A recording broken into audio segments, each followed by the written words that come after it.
अपन ने जनरल फार्मिकोलॉजी में क्या क्या पढ़ लिया, फार्मिकोकाइनेटिक्स के बारे में पढ़ लिया है, एब्जॉर्प्शन पढ़ लिया, डिस्ट्रीब्यूशन पढ़ लिया, मेटाबॉलिज्म पढ़ लिया, एक्सक्रीशन पढ़ लिया। चार चीज़ें पढ़ ली। अब पढ़ेंगे अपन फार्मेकोडायनेमिक्स, यानी क्या पढ़ते हैं फार्मेकोडायनेमिक्स में, ड्रग्स ने बॉडी के साथ क्या किया, ड्रग्स ने बॉडी के साथ क्या किया वो पढ़ते हैं अपन फार्मेकोडायनेमिक्स में। पूरी फार्मा में काम में आएगा फार्मेकोडायनेमिक्स। तो फार्मेकोडायनेमिक्स में सबसे पहले अपन किसकी बात करेंगे, रिसेप्टर्स की बात करेंगे। किसकी बात करेंगे, रिसेप्टर्स की बात करेंगे बच्चों। किसकी बात करेंगे, रिसेप्टर्स की बात करेंगे। ये कोई सेल है, इस पे क्या होते हैं, ये रिसेप्टर हैं। ये डी कोई ड्रग्स है, ये ड्रग्स कहाँ जाके जुड़ेगी, रिसेप्टर पे जाके जुड़ेगी, तो इसका एक्शन आएगा। इससे जुड़ेगी, रिसेप्टर से जुड़ गई, फिर क्या आएगा, एक्शन आ जाएगा। क्या आ जाएगा, एक्शन। ड्रग्स का जुड़ना क्या कहलाता है, रिसेप्टर से जुड़ना क्या कहलाता है, एफिनिटी। क्या कहलाती है, एफिनिटी।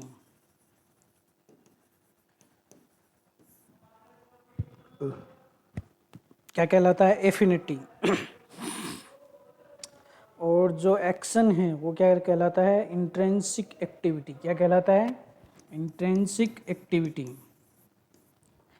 तो किसी भी दवाई की एफिनिटी होना तो ज़रूरी है, क्योंकि बिना एफिनिटी के तो क्या होगा, इसमें कोई वो आएगा ही नहीं, एक्शन ही नहीं आएगा।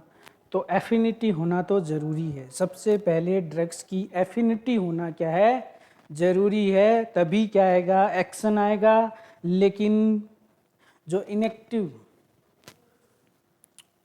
इंट्रिंसिक एक्टिविटी है वो किसी भी दवाई की ज़्यादा या कम हो सकती है। इंट्रिंसिक एक्टिविटी है वो किसी भी दवाई की ज़्यादा या कम हो सकती है। मान लीजिए कि ड्रग्स है वो हार्ट रेट को बढ़ाती है और मतलब 40 तक बढ़ा देती है, तो दूसरी जो ड्रग्स है वो उसको हार्ट रेट को कितना बढ़ा पाती है, 20 ही बढ़ा पाती है। तो हर ड्रग की इंट्रिंसिक एक्टिविटी है वो क्या होगी, अलग होगी, लेकिन एफिनिटी है वो सबकी सेम होगी। एफिनिटी, रिसेप्टर से ड्रग्स के जुड़ने को क्या कहते हैं, एफिनिटी कहते हैं। वो सबकी क्या होगी, समान होगी।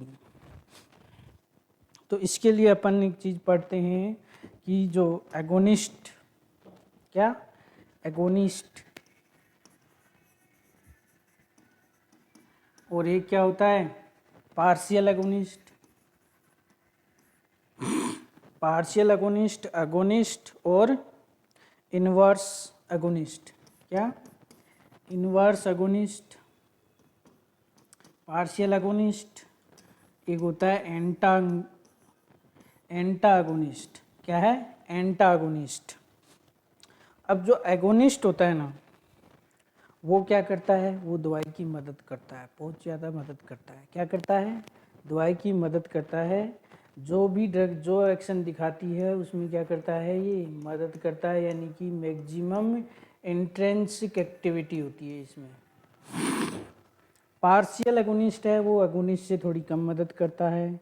इन्वर्सली है वो क्या है, वो ना मदद करता है ना उसको रोकता है, कांस्टेंट है।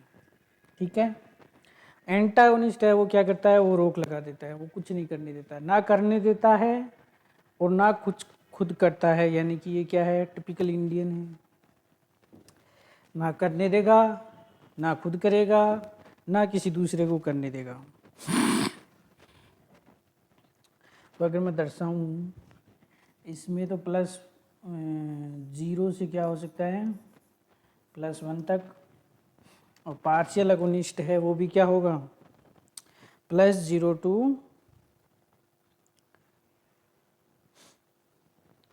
उल्टा लिख दिया मैंने, सॉरी। जो एगोनिस्ट है वो क्या होता है, +1 से -1, और पार्शियल है वो +1 होता है। इनवर्स होता है वो कुछ करता नहीं है, ना घटाता है ना कुछ और करता है, वो कम कर सकता है। क्या कर सकता है, कम कर सकता है, ये नेगेटिव। और एंटागोनिस्ट होता है वो तो जीरो होता है। क्या होता है? जीरो होता है। तो ये अपन क्या देख रहे हैं? इंट्रेंसिक एक्टिविटी है वो मैक्सिमम किस में है? इंट्रेंसिक एक्टिविटी +1 to -1 होती है, इसमें +1 है, इसमें नेगेटिव है, इसमें जीरो है। इंट्रेंसिक एक्टिविटी है, ठीक है। और इसको ग्राफ से भी दर्शाते हैं कई लोग, जैसे कि मान लीजिए अगर ये ग्राफ बनाएंगे तो अपन यहाँ पे जीरो है तो इसके ऊपर वाले तो क्या होंगे? एगोनिस्ट होगा ये इससे नीचे है तो ये पार्शियल एगोनिस्ट हो जाएगा, बीच में है तो ये क्या है? एंटागोनिस्ट हो जाएगा, नीचे होगा तो क्या होगा? इन्वर्स। यानी कि ऊपर तो क्या है? +1 है, नीचे क्या है? -1 है, तो इन्वर्स वाला क्या हो जाएगा? नीचे आ जाएगा। तो ये थे अपन अरे अगोनिस्ट और पार्शियल अगोनिस्ट और इन्वर्स अगोनिस्ट और एंटा अगोनिस्ट। कुल मिला के इनका मतलब यही है कि जैसा ड्रग्स करना चाहती है वैसा काम करता है, वो होता है एगोनिस्ट। और पार्शियल एगोनिस्ट है वो थोड़ा उससे कम करता है लेकिन करता है उसकी हेल्प। इन्वर्स होता है वो नेगेटिव कर देता है, उसको कम कर देता है। लेकिन एंटागोनिस्ट होता है वो कुछ नहीं करने देता है, कुछ भी नहीं करने देता है एंटागोनिस्ट। एंटागोनिस्ट है वो बड़ा ही बेकार आदमी होता है, तो वो कुछ भी नहीं करने देगा। Single trans.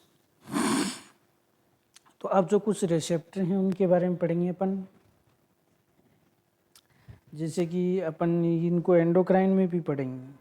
सबसे पहले तो अपन पहले नंबर पे किस पे पढ़ते हैं? आइनोट्रोपिक। कौन से पढ़ेंगे? आइनोट्रोपिक, ठीक है। दूसरे नंबर पे पढ़ेंगे अपन एंजाइमेटिक। कौन से? एंजाइमेटिक।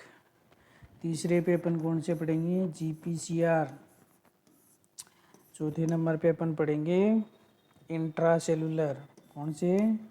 इंट्रासेलुलर। इंट्रासेलुलर पढ़ेंगे। ये 4 तरीके के रिसेप्टर्स हैं, इनके बारे में अपन बात करेंगे। ये जो रिसेप्टर हैं, पहला है आइनोट्रोपिक, दूसरा है एंजाइमेटिक, तीसरा है जीपीसीआर, चौथा है इंट्रासेलुलर। तो 4 तरीके के रिसेप्टर हैं, उनकी बात करेंगे। तो सबसे पहले अपन बात करेंगे आइनोट्रोपिक्स की। इसकी बात करेंगे? आइनोट्रोपिक्स की।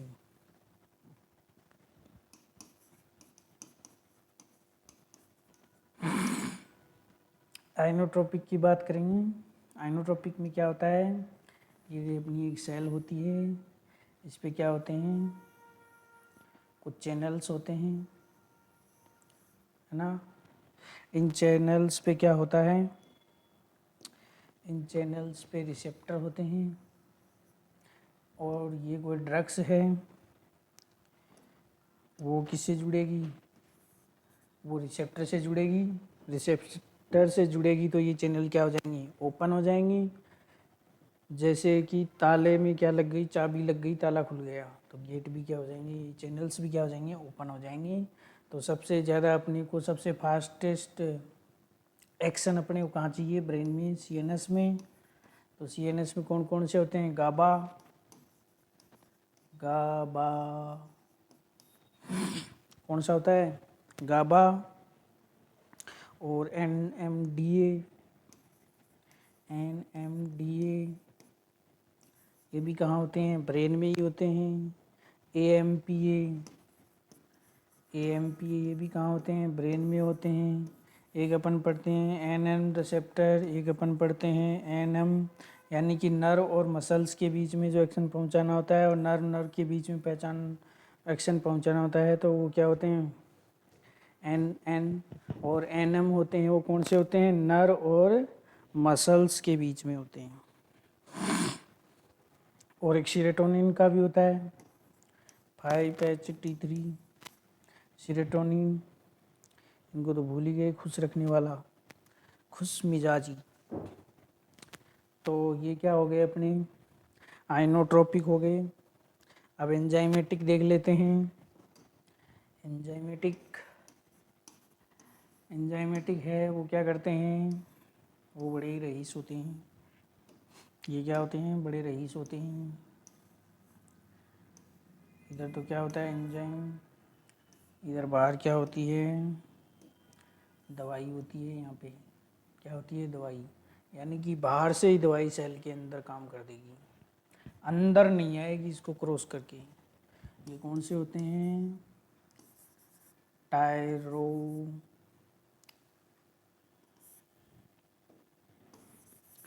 टायरोसिन काइनेज होते हैं। कौन से, टायरोसिन काइनेज।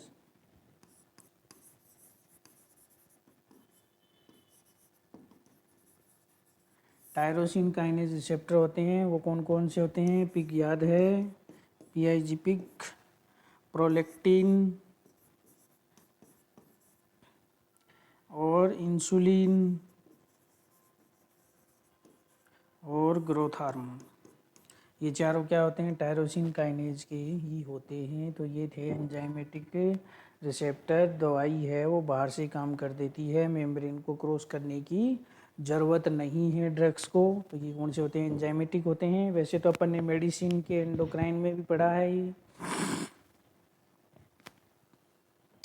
फिर आते हैं अपने कौन से, जीपीसीआर। तीसरे नंबर पे कौन से हैं, जीपीसीआर। इनको क्या बोलते हैं, दूसरा नाम भी होता है seven path transmembrane, seven pass transmembrane, या इसको इनको बोलते हैं सरपेंटाइन रिसेप्टर। क्या बोलते हैं, सरपेंटाइन रिसेप्टर, क्योंकि ये इनकी आकृति होती है ना, वो सांप जैसी होती है, ऐसे ऐसे पाए जाते हैं। ये सांप का मुंह है, ठीक है, सांप। तो ये थे अपने कौन से, जीपीसीआर। तो जीपीसीआर में एक अलग तरीके की, अगली स्लाइड पे देखते हैं जीपीसीआर को, बढ़िया से कलर में बनाते हैं। ओ जीपीसीआर एक ब्लैक कर दिया हमने।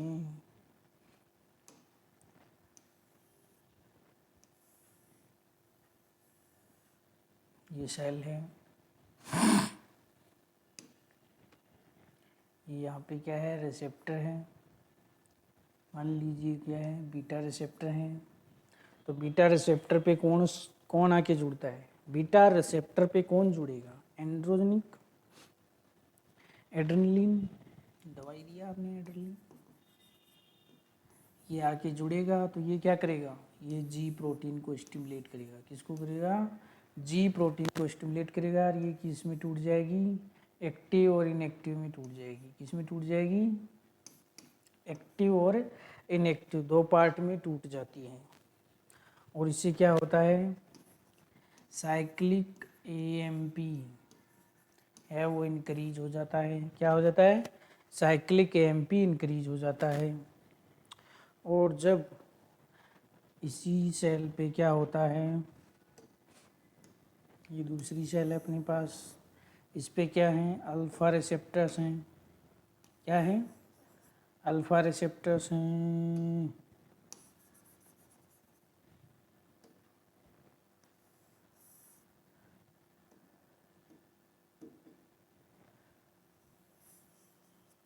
ये अल्फा रिसेप्टर हैं। तो यहाँ पे अगर एड्रेनलिन जुड़ेगा तो क्या होगा, ये फिर से जी प्रोटीन को एक्टिव करेगा, स्टिमुलेट करेगा। तो ये एक्टिव और इनएक्टिव में टूटेगी। पर इस बार क्या होगा, ये कैल्शियम को इंक्रीज करेगा। क्या करेगा, कैल्शियम को इंक्रीज करेगा, यानी कि आइनोट्रोपिक इफेक्ट दिखाएगा। कैल्शियम क्या करता है, कैल्शियम जब बढ़ता है तो क्या होता है, कॉन्ट्रैक्शन होता है। क्या होता है, कॉन्ट्रैक्शन होता है, जो कि हार्ट में चाहिए होता है अपने को। और जब इसी सेल पे अगर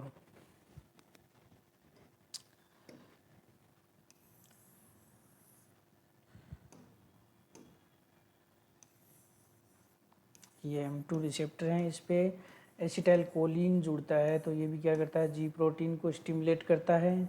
वो एक्टिव और इनएक्टिव में टूट जाती है। जो एक्टिव पार्ट होता है वो क्या करता है, आयनिक इफेक्ट दिखाता है। कौन सा, आयंस चैनल्स होते हैं वो क्या कर देता है, ओपन कर देता है।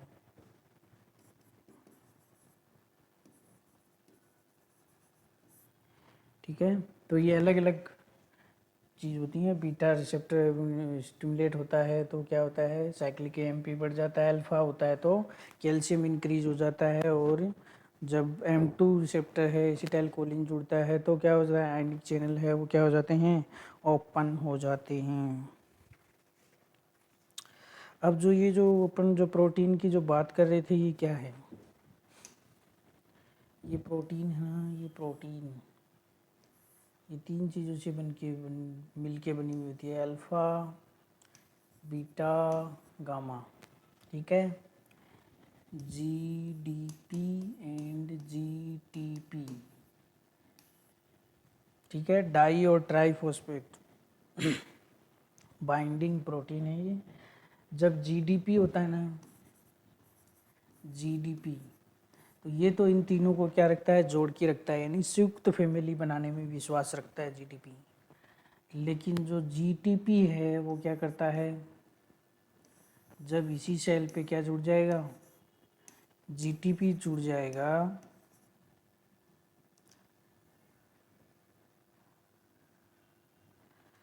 जब GTP जुड़ जाएगा यहाँ पे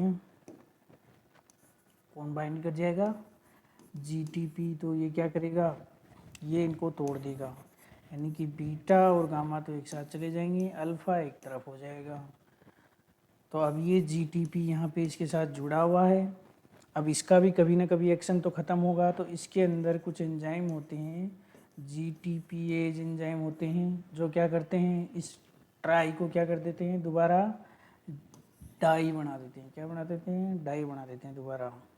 तो दोबारा इनकी फैमिली, दोबारा इनका घर बस जाता है, अल्फ़ा बीटा गामा। ये किसके कारण बनी, GDP के कारण बनी, किसके कारण बनी, GDP के कारण बनी। तो जो GDP होता है वो तो क्या करता है, जोड़ने में विश्वास रखता है, और GTP होता है वो तोड़ने में विश्वास रखता है। तो दोनों के अलग अलग इफेक्ट हैं। तो ये था अपना कौन सा रिसेप्टर, GPCR। अब देखते हैं अगला जो अपना रिसेप्टर है वो कौन सा है, इंट्रासेलुलर रह गया, कौन सा रह गया, लास्ट है इंट्रासेलुलर, यानी कि इसमें क्या होगा, सेल के भीतर जाके, यानी कि दवाई को क्या करना पड़ेगा, सेल के अंदर आना पड़ेगा। तो ये एक सेल के अंदर है, ये इसका न्यूक्लियस है, न्यूक्लियस में भी क्या है, रिसेप्टर है, तो कोई दवाई है वो बाहर से आई है, ये ड्रग्स है, अगर ये अंदर आती है इस रिसेप्टर से जुड़ेगी तो क्या होगा, न्यूक्लियस के अंदर क्या होता है, क्रोमोसोम होते हैं ना वो, तो वो क्या करते हैं, इसमें ट्रांसलेशन वगैरह और करवाएगी और प्रोटीन बनेगी, प्रोटीन सिंथेसिस का काम होगा। तो ये क्या होते हैं, ये रिसेप्टर है वो स्लोली काम करते हैं, कैसे काम करते हैं, स्लोली काम करते हैं, तो इनको स्लोवेस्ट कहते हैं, क्या कहते हैं, स्लोवेस्ट कहते हैं। तो साइटोप्लाज्म में जो होते हैं, साइटोप्लाज्म में जो रिसेप्टर होते हैं वो कौन कौन से होते हैं, कॉर्टिकोस्टेरॉइड और विटामिन डी, कॉर्टिकोस्टेरॉइड जिसमें कौन कौन से आते हैं, ग्लूको और मिनरिलो कॉर्टिकॉइड, और विटामिन डी वाले रिसेप्टर। और जो न्यूक्लियस में होते हैं वो कौन कौन से होते हैं, सेक्स हार्मोन, न्यूक्लियस में होते हैं वो कौन कौन से होते हैं, सेक्स हार्मोन, जैसे कि एस्ट्रोजन, प्रोजेस्टेरोन, टेस्टोस्टेरोन, ये होते हैं। और विटामिन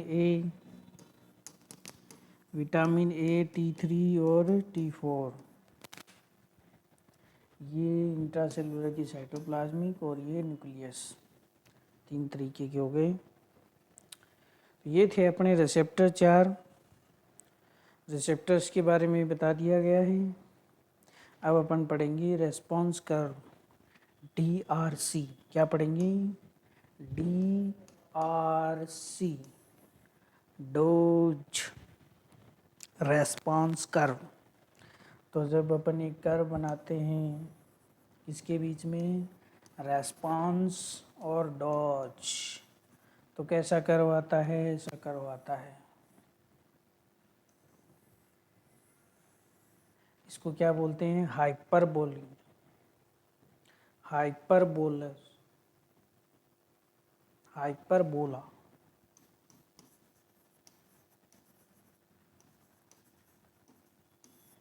ठीक है। तो इस कर्व में क्या नहीं है, कांस्टेंट पार्ट नहीं है। क्या नहीं है, एक स्ट्रेट लाइन नहीं आई है इसमें। क्या नहीं आई है, स्ट्रेट लाइन नहीं आई है इस कर्व में। तो स्ट्रेट लाइन लाने के लिए अपन क्या करते हैं,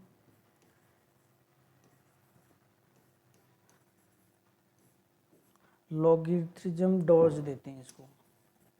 तो उससे क्या आता है, ऐसा कर्व आता है, एस जैसा कर्व आता है। इसको बोलते हैं सिग्मोइड कर्व। तो ये जो इसका पार्ट है वो क्या है, स्ट्रेट लाइन में। ठीक है, ये ढंग से मेरे से बनानी है। बीच का जो पार्ट होता है वो स्ट्रेट होता है। इससे अगर दवाई नीचे रह जाती है तो रेस्पॉन्स नहीं आएगा, इससे ज़्यादा चली जाती है तो टॉक्सिसिटी हो जाती है। ये जो है कांस्टेंट है। ठीक है, ये वाला पार्ट है वो क्या है, कांस्टेंट है, स्ट्रेट लाइन है।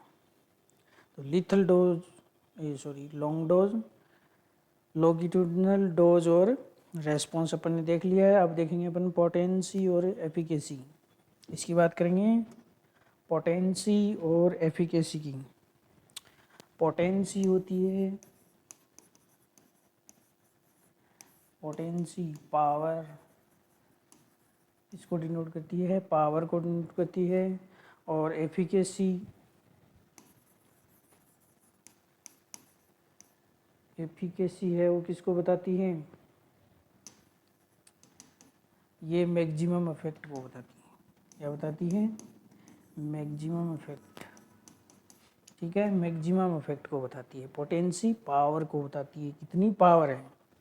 यानी एक तो आपने मान लीजिए 10 mg की गोली दी बीपी की, वो कितना कम कर रही है। मान लीजिए एक पेशेंट की बीपी है 160 है, आपने 10 mg की जो गोली दी ए, वो इसको कितना कम कर रही है, 40 कम कर रही है, मान लीजिए 120 कर रही है। और एक बी गोली है जो कि 5 mg देते ही क्या कर रही है, 120 कर रही है। तो किसकी पोटेंसी ज़्यादा है, बी की ज़्यादा हुई ना पोटेंसी। किसकी ज़्यादा हुई, बी की पोटेंसी ज़्यादा हुई।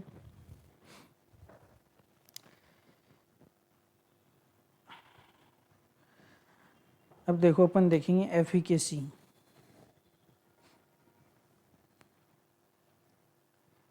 क्या देखेंगे, एफिकेसी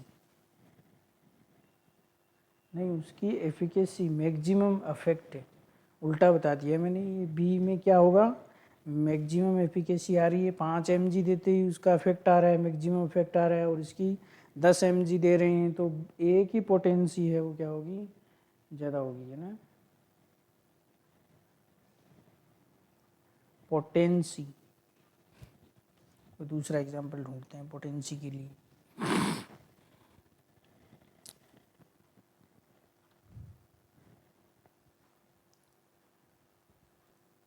मतलब जो पोटेंसी है वो क्या है, देखो ए जो ड्रग्स है वो 10 mg दे रहे हैं तो 40 कम कर रही है, और बी है वो 5 mg पे ही क्या कर रही है, 40 कम कर रही है। या ए को मान लीजिए आप इसकी डोज ज़्यादा मान लो, इतना नहीं मानो तो ये मान लीजिए ये 200 mg पे काम कर रहा है।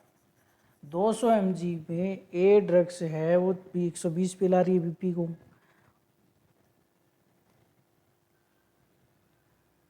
कितने पे ला रही है, 200 mg है वो कितने पे ला रही है, 120 पे ला रही है। और जो बी ड्रग्स है वो 5 mg में ही 120 ला रही है। तो पोटेंसी किसकी ज़्यादा हुई, बी की ज़्यादा हुई ना। पावर ज़्यादा किसकी है, बी की है। एफिकेसी क्या है, एफिकेसी को समझते हैं। एफिकेसी होती है, मान लीजिए आपने कोई ड्रग्स ऐसी दी, जैसे कि मान लीजिए कोई अपन ने क्लिनिकल ट्रायल किया किसी ड्रग्स का, एंटी हाइपरटेंसिव ड्रग्स का अपन ने ट्रायल किया, और अपने को पता है कि उसका इफेक्ट है, या एफिकेसी और क्या पढ़ रहे थे, एफिकेसी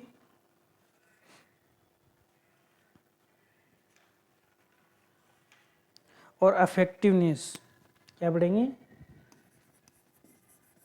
एफिकेसी और अफेक्टिवनेस। क्या, अफेक्टिवनेस। इफेक्टिवनेस और एफिकेसी।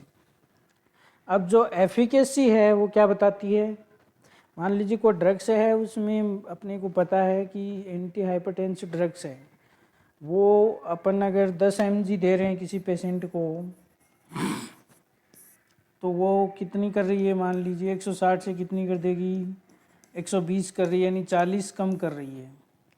तो अपन किसी भी पेशेंट को अगर दवाई देंगे, वो अपने से पूछेगा कि कितना कम कर सकती है डॉक्टर साहब ये दवाई, तो हर आदमी में अलग अलग इफेक्ट होता है, लेकिन अपन उसको क्या बताएंगे, उसकी एफिकेसी कितनी है, 160 से 120 कर रही है, यानी 40 कम कर देगी ये। तो जब इसका क्लिनिकल ट्रायल हुआ तो देखा गया उसमें कि ये 40 तक है, वो बीपी कम कर रही है, ठीक है। लेकिन ज़रूरी नहीं है कि ये जिस पेशेंट को अपन दे रहे हैं उसमें 40 कम करे, हो सकता है उसमें ये 160 से कितना कर दे, 140 तक ही कम करे।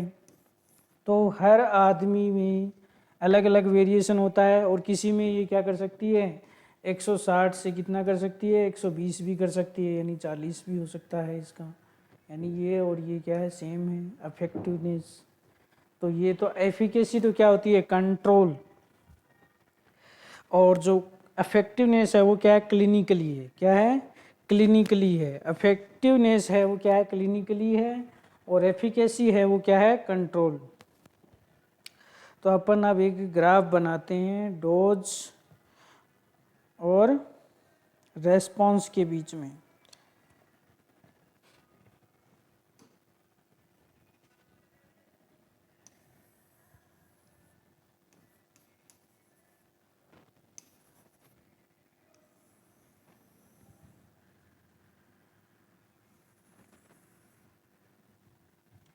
इसमें स्लोप है, ये सीधा स्ट्रेट है, ठीक है, ये ए है और ये बी है।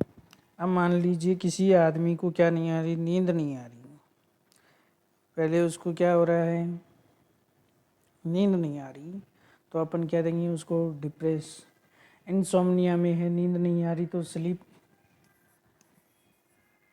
के लिए आपने जो दवाई दी, ए तो आपने कितनी दी, 5 mg में ही इसका असर आ गया, और जो बी है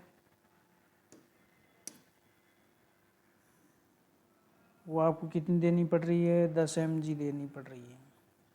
तो इसमें से कौन सी दवाई है वो सेफ़ है, जैसे स्लीप कौन सी देते हैं, बारबीट्यूट और बेंजोडाइजेपिन देते हैं ना, तो ए है वो क्या है, बारबीट्यूट है, और ये क्या है, बेंजोडाइजेपिन। तो सबसे सेफेस्ट दवाई कौन सी है। अब मान लीजिए किसी दिन पेशेंट का किसी से, अपनी वाइफ से क्या हो गया, झगड़ा हो गया, किससे, वाइफ से झगड़ा हो गया, वाइफ से झगड़ा तो होता ही रहता है। तो वाइफ से झगड़ा हो गया, अब उसको पता है मुझे नींद नहीं आएगी, और वो कौन सी दवाई ले रहा था, बारबीट्यूट ले रहा था, और उसने क्या है, 5 mg की जगह ये ही दवाई कितनी ले ली, 10 mg ले ली, 2 गोली एक साथ ले ली उसने। अब 2 गोली एक साथ लेते ही इसका एक और कहाँ पहुँच गया, यहाँ। तो अब ये पेशेंट किस में आ गया, कोमा में चला गया, अभी किस में चला गया, कोमा में चला गया। अब धीरे धीरे वो, पहले तो क्या होता है, सेडेशन होता है, फिर उसको नींद आती है, फिर एनेस्थीसिया, बेहोशी होती है उसमें, है ना, बेहोश सा हो जाता है, फिर वो कोमा में ही चला गया। तो कौन सी दवाई है वो सेफ़ है, बी सेफ़ है ना, उसकी अगर दवा अगर वो 2 भी लेगा तो भी कोई ज़्यादा इफेक्ट नहीं होगा, इसलिए बी है वो क्या है, सेफ़ है। तो ये जो स्लोप है वो क्या बताता है, सेफ्टी को बताता है, किसको बताता है, सेफ्टी को बताता है, किसको बताएगा, सेफ्टी, ठीक है, सेफ्टी को बताता है। अब अपन एक कर्व बनाते हैं, जैसे मान लीजिए ये डोज और रेस्पॉन्स के बीच में है, ठीक है, डोज और रेस्पॉन्स के बीच में कर्व बनाएंगे। तो नॉर्मल तो अपना सिग्मोइड वाला ये होता है, ठीक है, अगर ये ऐसा बन जाए तो क्या होगा, इसमें क्या हो रहा है, पोटेंसी है वो क्या हो रही है, कम हो रही है, ठीक है।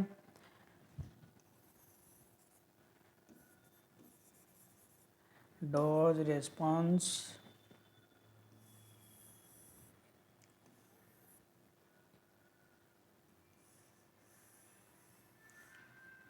इसमें क्या हो रहा है, एफिकेसी है वो कम हो रही है, एफिकेसी है वो क्या हो रही है, कम हो रही है। इस ग्राफ में क्या हो रही है, एफिकेसी है वो कम हो रही है। नॉर्मल ये है, नॉर्मल कर्व ये है, तो ये वाला कर्व है, इसमें क्या हो रही है, एफिकेसी कम होती है। यानी पोटेंसी है वो लेफ्ट में जाते हैं तो बढ़ती है, और एफिकेसी है वो ऊपर की ओर जाते हैं तो बढ़ती है। ठीक है। एफिकेसी कब बढ़ती है, जब ऊपर की ओर जाते हैं तो एफिकेसी बढ़ती है, लेफ्ट में जाते हैं तो पोटेंसी बढ़ती है। एक अपन एग्जांपल करके देख लेते हैं। ये अपना ग्राफ है, मुझे बताते रहना भैया। ये पहला कर्व है, फिर दूसरा भी बना देता हूँ मैं, तीसरा भी बना देते हैं। और नहीं, ये तो बड़ा हो गया।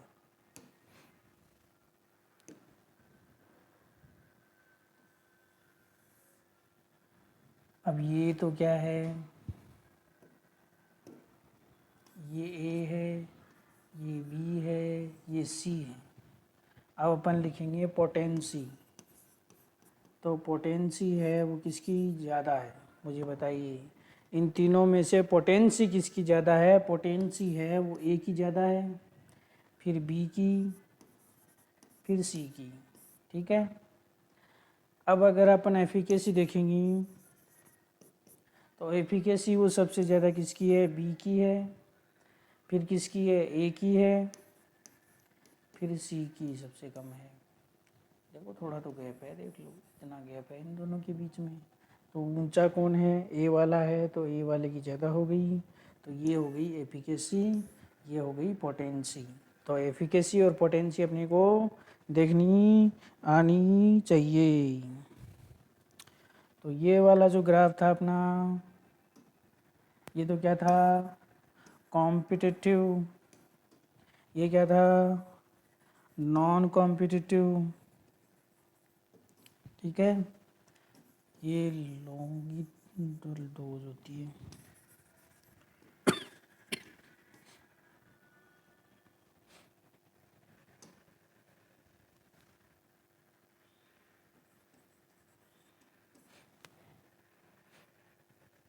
लॉगिथम डोज। तो ये था, अपने क्या क्या देख लिया, एफिकेसी देख ली, पोटेंसी देख ली, कर्व देख लिया, सिग्मॉइड कर्व देख लिया, हाइपरबोलस कर्व देख लिया। अब लास्ट में एक चीज़ और देख लेते हैं, लीथल डोज और इफेक्टिव डोज।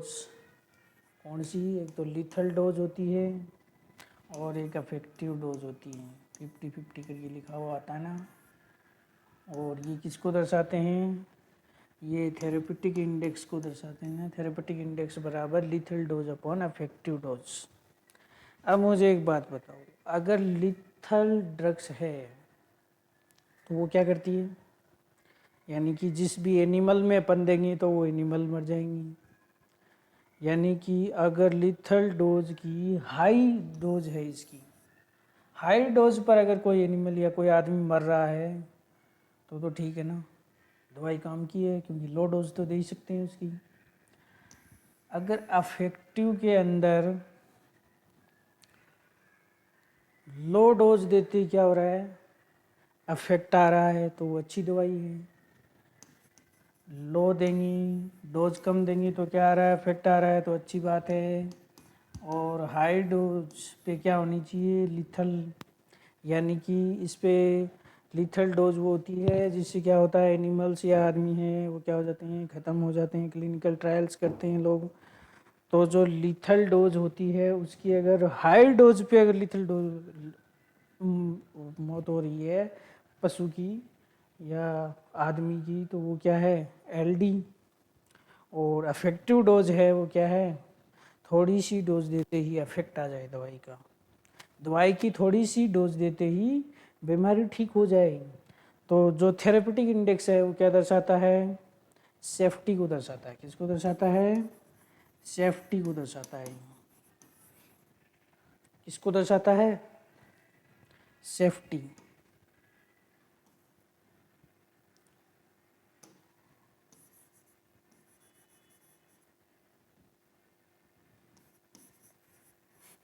ठीक है, तो ये था अपना थेरेपेटिक इंडेक्स। क्या था? Therapeutics index. इसको आप याद भी रख सकते हो। कैसे? थेरेपेटिक्स इंडेक्स को कई तरीके से याद रख सकते हो। एक तो अपने मन में आप ट्रिक आपने बना ली होगी। दूसरा एक बहुत ही फेमस चल रहा है, टाइल्स, TIL, लिथल और इफेक्टिव। तो ये 3 चीज़ हो गई। तो ये अपना था फार्माकोडायनेमिक्स। क्या था? फार्माकोडायनेमिक्स। फार्माकोडायनेमिक्स कंप्लीट हो गया अपना। क्या हो गया? फार्माकोडायनेमिक्स है वो कंप्लीट हो गया है। तो अपना फार्माकोकाइनेटिक्स हो गया, फार्माकोडायनेमिक्स हो गया। अब अपना बचा है क्या? Clinical trial. Very important topic. कितनी फेज पढ़ते हैं उसमें? 4 फेज पढ़ते हैं अपन क्लिनिकल ट्रायल में।